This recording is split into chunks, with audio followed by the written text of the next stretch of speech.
Well, I am Dallas Froome. This was my third year of teaching. It was my first year in a private school, so the data use is a lot different. So we have three main assessments that we use. We take the Iowa assessments, the Kansas assessments, and then we have this test called Acadience.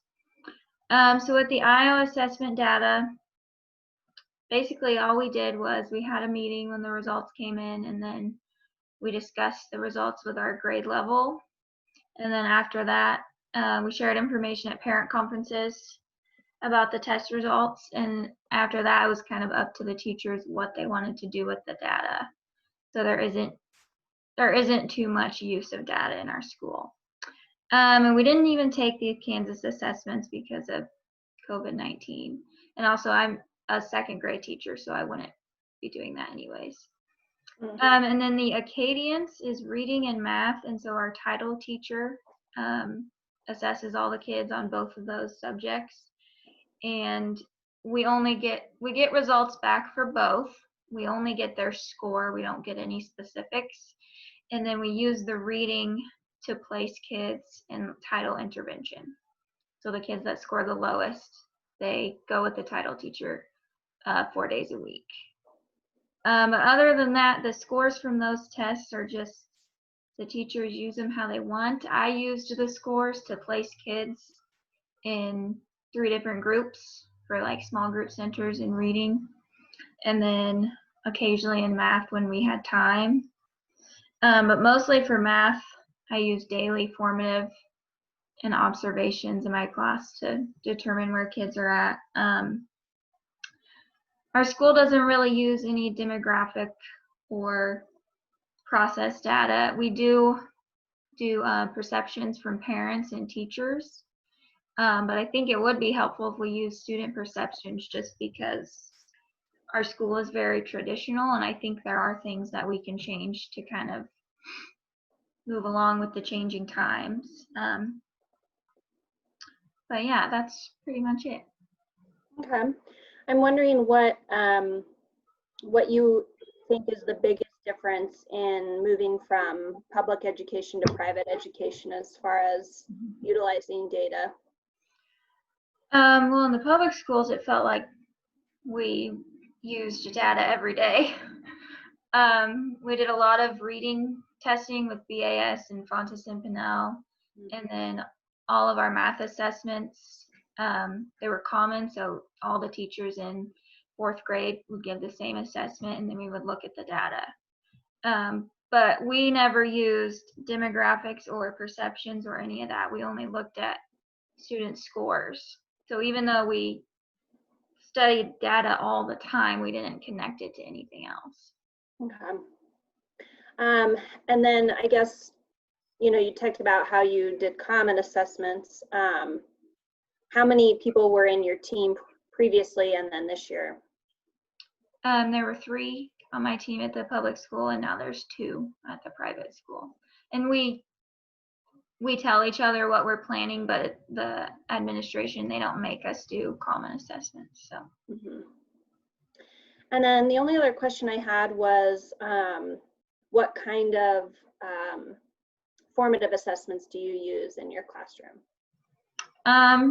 Observation, of course, and then there's homework pages in our math books. I don't use them for homework, but I use them in class as a short quiz, and then I hand those in, and I use those for formatives. Or I might create my own or find assignments off Teachers Pay Teacher that are short and quick for the end of a lesson. But yeah, at my school, it's pretty much up to the teachers what they do. So yeah. Awesome. Okay, I guess the help that I want, I guess how to get the staff at my new school to start looking at data and using it effectively for improvement, because I don't see that they've ever really done that before. And then my other one is just how to use my own classroom data and assessments for improvement, since it just kind of feels like all the teachers do their own thing. Okay.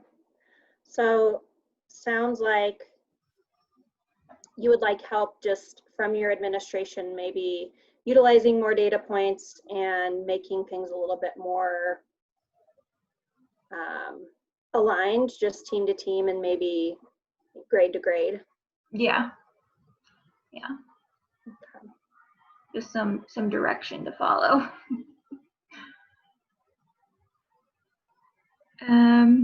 Let's see. So I think if you have any ideas, you're supposed to offer them. Yeah, I think, do you guys utilize PLCs at all, professional learning communities? Not in the private school, no. It's Yeah. just up to the teacher when they want to meet.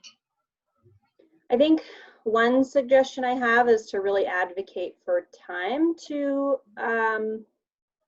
work collaboratively. You know, if you and your teammate had maybe a half a day sub or something like that, where you could really plan out common formative assessments and look at the data and, you know, plan something out like that. I think, you know, advocating for something like that, I have found is really, really helpful. That's kind of something I'm currently advocating for. We do have PLCs, but more time is always helpful. So time. And I think another idea might just be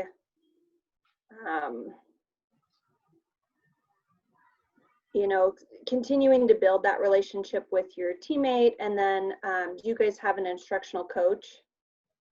No, our title teacher sort of acts like one, more in the reading area, but other than that, no.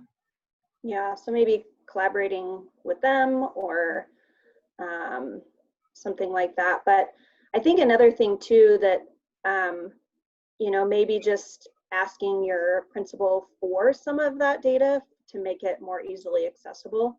Yeah. So that you can consider some of the demographics data and things like that as well. Because sometimes if you don't have it easily accessible, then obviously that makes it harder to utilize it. Yeah. So I think what was most helpful was your idea about advocating for PLCs. I'm not sure that that's anything that this school has ever done, and I think most teachers would appreciate it. And then also asking administration, we are getting a new superintendent this year, and he'll also be the principal of our school. So I think it will bring positive change. And he's younger and not so traditional, so I think he would be open to those ideas. Oh, cool. Yeah. Awesome. All right, so I think that wraps up that first one, right? Mm-hmm. Okay, how are we on time? We're at 22, so I think we'll be okay. Yeah. All right, so, all right. My name is Jacqueline Roberts, and we do utilize PLCs. So really those first two questions ask, there's like a 4-question process for PLCs. So the first two questions ask like, what will students learn? How will we know that they've learned it? And then the next two questions are, what do we do if they didn't learn it? And what do we do if they need extension? So I think we, as a school, are really, really good about creating the common formative assessments, especially in math and even writing. But we could be better at utilizing more of the 4 types of data. So like you said, just we could utilize more demographic data, definitely more perception data, because we have that as a district. We just don't really utilize it a whole lot. Every year students take a Make Your Voice Heard survey, and the results are posted in our district website, but we are never encouraged to really look at it and analyze it. And so I think this class has really helped me kind of look into that. So I think we just could do a better job of utilizing all 4 types of data.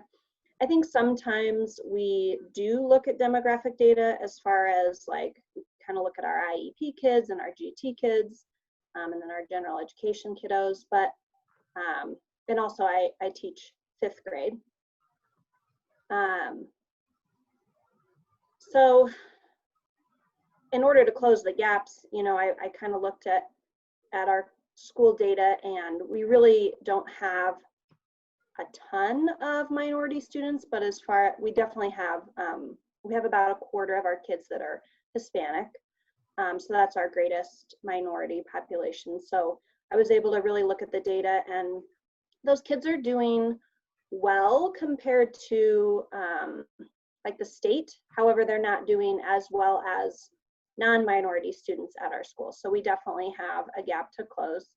And so I think really looking at that data more and focusing on that more would be really, really helpful. So I did attend a PLC conference that the DeFores actually put on several years ago. That was really great. Really talked about, you know, using common formative assessments and data to drive instruction. And then last year, as I'm part of the instructional leadership team, we went to a PLC training through the district that also focused on, you know, developing a data assessment calendar and things like that. So yeah, I think that's kind of a nutshell.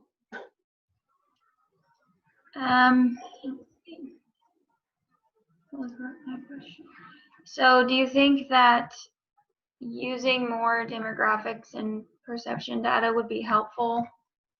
Like, do you think it would be helpful in helping those Hispanic students who you said weren't scoring as high as others? Yeah, I think it would be really interesting to look at their, you know, Hispanic student perception data compared to their student learning data, and really, you know, look at maybe each individual student as well. I think that could be really, really helpful for sure. So that is the perception data like posted for anyone to see? It is.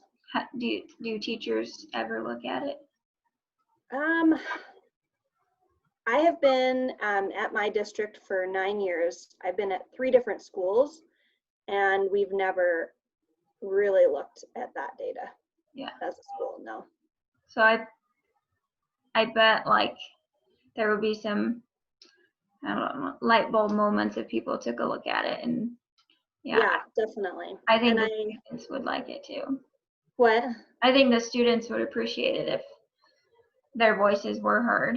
Yeah. Absolutely, to know that we've actually looked at the data and like changes that we're going to make because of what they said. Absolutely. Yeah. Have you taught other grades besides 5th? Yeah, so I've taught 4th, 5th, and 6th, and then a 5-6 combo also. Sorry, I'm just thinking of questions here. You're so good.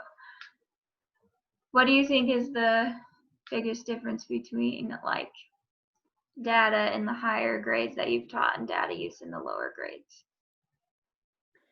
Yeah, I think as part of the instructional leadership team, you know, since I haven't taught the grades that, you know, don't do CMAS or our state testing and things like that, you know, they use DIBELS a lot for fluency, and I actually have used that as well. We do, like you mentioned, BIS, we utilize that as a school. We just switched to that from DRA2s.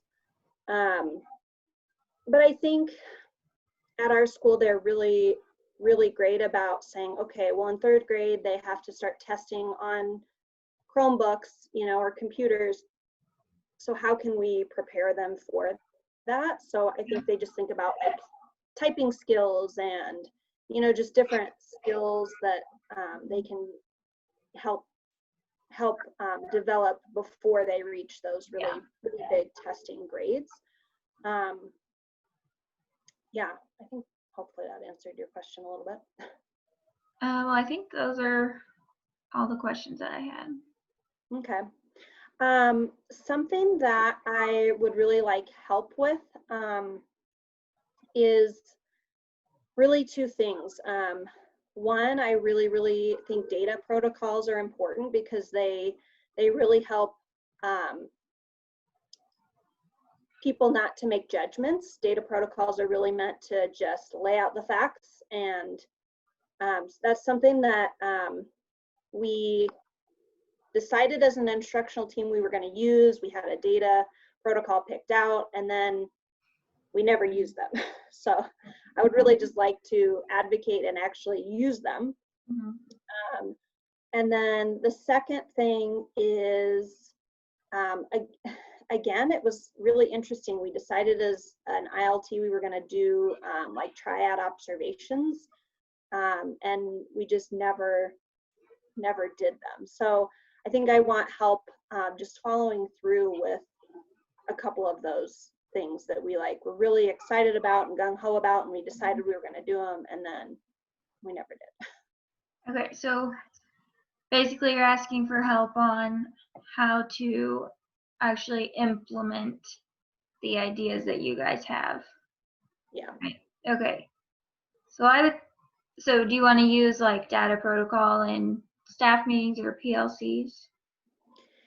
Yeah, I think definitely PLCs, but I think it's also really important. It would probably be most beneficial if we utilized them at a staff meeting first, so that we could really kind of grapple with it as a staff and then do it as individual teams. I think that would be really helpful. I think you could start with find a simple piece of data, whether it's just like one student anonymous reading assessment, and just use the protocol as practice and go through it, and maybe they'll ease into the idea and see how it's useful, and then just keep building on that and using it with more and more data. Yeah. And then you mentioned, did you say triad observations? Yeah, basically we're in teams of 3 in our grade levels, so yeah. So like observing your colleagues or teammates? Yeah, so the 2 of us would observe one person teach, and then we would rotate and observe the second person teach, and then observe the third person teach. Yeah. All in one afternoon. And then so we meet beforehand and after to like set, what are we looking for, and then afterwards reflect on it. We did do like teammate observations at the school, and all we did is the administration gave us our partners, and then we had to meet with them and schedule out a time when we were going to observe them. And so it was usually during our student like specials times when they weren't in our room, and we would go watch the other teacher, and then we would set up a meeting time with them to go over each other's observations. That could be an easy start, or you could possibly schedule subs if you have subs available. But yeah, well, I really like your idea of kind of starting small so that we can make it manageable and building on that. And I do think starting as feasible as possible by doing an observation during our planning time, observing another grade level is super important. I think that systemic observations are just as important as observing our own grade levels. So I definitely like that idea. All right. Cool. Is that it then? Yeah, I think that's all.